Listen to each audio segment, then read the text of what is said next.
Hello everyone, welcome back to the channel.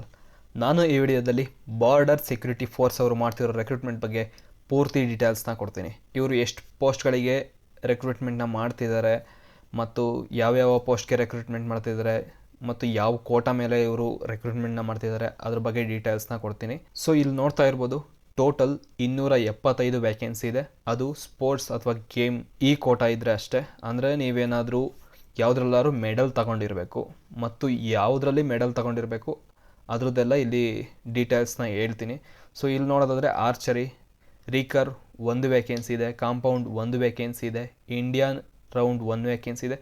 ಇದೇ ಥರ ತುಂಬ ವ್ಯಾಕೆನ್ಸಿಗಳಿದೆ. ಅಥ್ಲೆಟಿಕ್ಸ್ಗೆ ಇದೆ, ಬ್ಯಾಡ್ಮಿಂಟನ್ಗಿದೆ, ಸ್ವಿಮ್ಮಿಂಗ್ ಇದೆ, ಡೈವಿಂಗ್ ಇದೆ, water polo, basketball, boxing, cycling, cross country, equestrian, football, gymnastics, handball, hockey, ice king, judo, karate, volleyball, weightlifting, water sports, wrestling freestyle, shooting, taekwondo, wushu, fencing, ಈ ಥರ ತುಂಬ ಪೋಸ್ಟ್ಗಳಿಗೆ 275 ವ್ಯಾಕೆನ್ಸಿಗಳಿದೆ.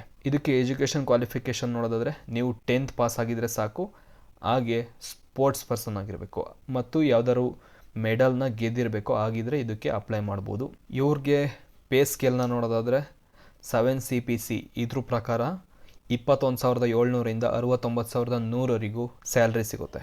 ಇನ್ನು ಅದರ್ ಅಲವೆನ್ಸಸ್ ಎಲ್ಲ ಬೇರೆ ಇರುತ್ತೆ, pension scheme ಮಾತ್ರ ಎಲ್ಲ ಅದು ಎಲ್ಲ. ಇನ್ನು ಏನು ಎಲಿಜಿಬಿಲಿಟಿ ಕ್ರೈಟೀರಿಯಾ ಬೇಕು ಅಂತ ನೋಡೋದಾದರೆ CTGD ಸ್ಪೋರ್ಟ್ ಮ್ಯಾನ್ ಪರ್ಸನ್, ಇವ್ರದ್ದು ಏಜ್ ಬಂದು 18ರಿಂದ 23 ಇರಬೇಕು. ಏಜ್ ರಿಲ್ಯಾಕ್ಸೇಷನ್ನ ಹೇಳ್ತೀನಿ. ಎಜುಕೇಷನ್ ಬಂದು 10th ಪಾಸ್ ಆಗಿರಬೇಕು ಮತ್ತು ನೀವು ಸ್ಪೋರ್ಟ್ಸ್ ಪರ್ಸನ್ ಆಗಿರಬೇಕು. ಅದಕ್ಕೆ ಏನೇನು ಕ್ವಾಲಿಫಿಕೇಶನ್ ಬೇಕು ಅಂತ ಇಲ್ಲಿದೆ. ಪ್ಲೇಯರ್ ಅಂದರೆ ನೀವು ಯಾವ್ದಾದ್ರು ಒಂದು ಮೆಡಲ್ನ ಗೆದ್ದಿರಬೇಕು, ಲೈಕ್ ಇಂಟರ್ನ್ಯಾಷನಲ್ ಅಥವಾ ನ್ಯಾಷನಲ್ ಅಥವಾ ಟೀಮ್ ಈವೆಂಟ್ಸಲ್ಲಿ ನ್ಯಾಷನಲ್ ಅಥವಾ ಇಂಟರ್ನ್ಯಾಷನಲ್, ಈ ಥರ ಎಲ್ಲಾದರೂ ನೀವು ಒಂದು ಮೆಡಲ್ನ ಗೆದ್ದಿರಬೇಕು. ಆಗಿದ್ರೆ ಮಾತ್ರ ನೀವು ಇದಕ್ಕೆ ಅಪ್ಲೈ ಮಾಡ್ಬೋದು. ಲೈಕ್ ನೀವು 10th ಪಾಸ್ ಆಗಿರಬೇಕು, ಅದು ಒಂದು ಮೇನ್ ಕಂಡೀಷನ್. ಇನ್ನು ಏಜ್ ರಿಲ್ಯಾಕ್ಸೇಷನ್ ನೋಡಿದ್ರೆ 18ರಿಂದ 23, ಅದು 1 ಜನವರಿ 2025 ನೋಡಿದಾಗ ನಿಮ್ಮ ಏಜ್ ಈ ಗ್ಯಾಪಲ್ಲಿ ಇರಬೇಕು. ಇನ್ನು SC/STಗೆ 5 ವರ್ಷ ಏಜ್ ರಿಲ್ಯಾಕ್ಸೇಷನ್ ಇರುತ್ತೆ.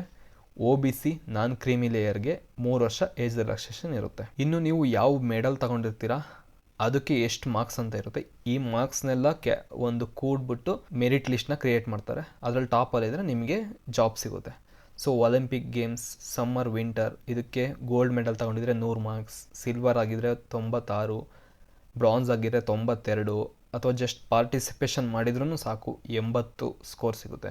ಅದೇ ಥರ ಬೇರೆ ಬೇರೆ ಇದೆ, like world championship, Asian games, Asian championship, ಇದ್ರದ್ದೆಲ್ಲ ಸ್ಕೋರು ಕ್ಯಾಲ್ಕುಲೇಟ್ ಮಾಡಿ ನೀವು ಟಾಪಲ್ಲಿದ್ದರೆ ನಿಮಗೆ ಸಿಗುತ್ತೆ. ಈಗ ಫಸ್ಟ್ ಪ್ರಿಫರೆನ್ಸ್ ಯಾರಿಗೆ ಕೊಡ್ತಾರೆ ಅಂದರೆ candidate who have represented the country and won the medal, ಅವ್ರಿಗೆ ಕೊಡ್ತಾರೆ. ಇನ್ನು ಫಿಸಿಕಲ್ ಸ್ಟ್ಯಾಂಡರ್ಡ್ಸ್ ಏನೇನು ಬೇಕು ಅಂದರೆ ಜನರಲ್ ಕ್ಯಾಂಡಿಡೇಟ್ಸ್ಗೆ ಮೇಲ್ 170 ಸೆಂಟಿಮೀಟರ್ ಹೈಟ್ ಇರಬೇಕು, ಫೀಮೇಲ್ 157 ಸೆಂಟಿಮೀಟರ್ ಮಿನಿಮಮ್ ಹೈಟ್ ಇರಬೇಕು. ಇನ್ನು ಚೆಸ್ಟ್ ಬಂದು 80 ಸೆಂಟಿಮೀಟರ್ ಇರಬೇಕು. ಹಾಗೆ ರಿಲ್ಯಾಕ್ಸೇಷನ್ ಈ ಸ್ಟೇಟ್ಗಳಿಗೆ ಲೈಕ್ ಅಸ್ಸಾಂ, ಹಿಮಾಚಲ್ ಪ್ರದೇಶ್ ಇವರಿಗೆಲ್ಲ ಸ್ವಲ್ಪ ರಿಲ್ಯಾಕ್ಸೇಷನ್ ಇರುತ್ತೆ, ಅದೆಲ್ಲ ಇಲ್ಲಿ ಡೀಟೇಲ್ಸ್ ಇದೆ. ಇನ್ನು ಮಣಿಪುರ್, ಮೇಘಾಲಯ ಅವ್ರಿಗೆ ಏನು ಆ ಥರ ಎಲ್ಲ ಸ್ವಲ್ಪ ಟೆರಿಟರೀಸ್ಗೆ ಅವ್ರಿಗೆಲ್ಲ ಏನೇನು ರಿಲ್ಯಾಕ್ಸೇಷನ್ ಇದೆ ಅದ್ರ ಡೀಟೇಲ್ಸ್ ಎಲ್ಲ ಇಲ್ಲಿದೆ. ಇನ್ನು ಮೆಡಿಕಲ್ ಸ್ಟ್ಯಾಂಡರ್ಡ್ಸ್ ಏನೇನಿರಬೇಕು ಅಂದರೆ ನಿಮ್ಮದು ಐ ಪವರ್ ಎಷ್ಟಿರಬೇಕು, ಐ ಸೈಟ್ ಮೇಲೆ ಅದ್ರ ಬಗ್ಗೆ ಎಲ್ಲ ಇದೆ. ಇನ್ನು ಟ್ಯಾಟಸ್ ಯಾವುದು ಇರಬಾರ್ದು, ಆ ಥರ ಎಲ್ಲ ಇದೆ.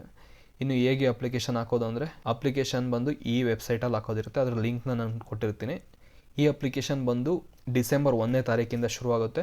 ನೀವು ಡಿಸೆಂಬರ್ 30ರವರೆಗೂ ಅಪ್ಲಿಕೇಶನ್ ಹಾಕ್ಬೋದಾಗಿರುತ್ತೆ. ಇನ್ನು ಅಪ್ಲಿಕೇಶನ್ ಫೀಸ್ ಬಂದು ಜನರಲ್, OBC, EWS ಕ್ಯಾಂಡಿಡೇಟ್ಸ್ಗೆ ಅಷ್ಟೇ ಇರುತ್ತೆ. ಅದು 147 ರೂಪಾಯಿ, 20 ಪೈಸಾ ಅಪ್ಲಿಕೇಶನ್ ಫೀಸ್ ಇರುತ್ತೆ. ಇನ್ನು ಶೆಡ್ಯೂಲ್ ಕ್ಯಾಸ್ಟ್, ಶೆಡ್ಯೂಲ್ ಟ್ರೈಬ್ ಅಂದರೆ SC/STಗೆ ಯಾವುದೇ ಥರದ ಅಪ್ಲಿಕೇಶನ್ ಫೀಸ್ ಇರೋದಿಲ್ಲ. ಇನ್ನು ಸೆಲೆಕ್ಷನ್ ಪ್ರಾಸೆಸ್ ಬಂದು ಡಾಕ್ಯುಮೆಂಟ್ ವೆರಿಫಿಕೇಷನ್ ಆಗುತ್ತೆ. ಅಂದರೆ ನೀವು ಏನೇನು ಮೆಡಲ್ ತೊಗೊಂಡಿದ್ದೀರಾ ಮತ್ತು ನಿಮ್ಮದು 10th ಮಾರ್ಕ್ಸ್ ಕಾರ್ಡ್ ಅದ್ರ ಮೇಲೆಲ್ಲ ನೋಡ್ತಾರೆ ಮತ್ತು ಕ್ಯಾಟಗರಿ ಅದನ್ನೆಲ್ಲ. ಅದಾದಮೇಲೆ ಫಿಸಿಕಲ್ ಸ್ಟ್ಯಾಂಡರ್ಡ್ ಟೆಸ್ಟ್ ಇರುತ್ತೆ.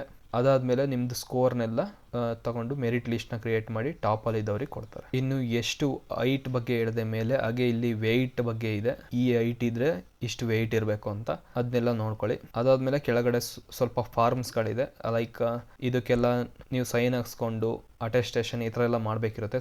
ಡಾಕ್ಯುಮೆಂಟ್ ವೆರಿಫಿಕೇಷನ್ಗಿಂತ ಮುಂಚೆ ನೀವು ಅಪ್ಲಿಕೇಶನ್ ಹಾಕ್ಬೇಕಾದ್ರೆ ನೋಡ್ಕೊಳ್ಳಿ. ಸೊ 275 ಕ್ಯಾಂಡಿಡೇಟ್ಸ್ಗೆ ಇವರು ರೆಕ್ರೂಟ್ಮೆಂಟ್ನ ಮಾಡ್ತಿದ್ದಾರೆ. ಅಪ್ಲಿಕೇಶನ್ ಬಂದು ಡಿಸೆಂಬರ್ 1ರಿಂದ ಶುರು ಆಗುತ್ತೆ. ಯಾರೆಲ್ಲ ಅಪ್ಲೈ ಮಾಡಬೇಕು ಅಂತ ಇದ್ದೀರಾ ಅಪ್ಲೈ ಮಾಡ್ಬೋದು. Thank you, all the best.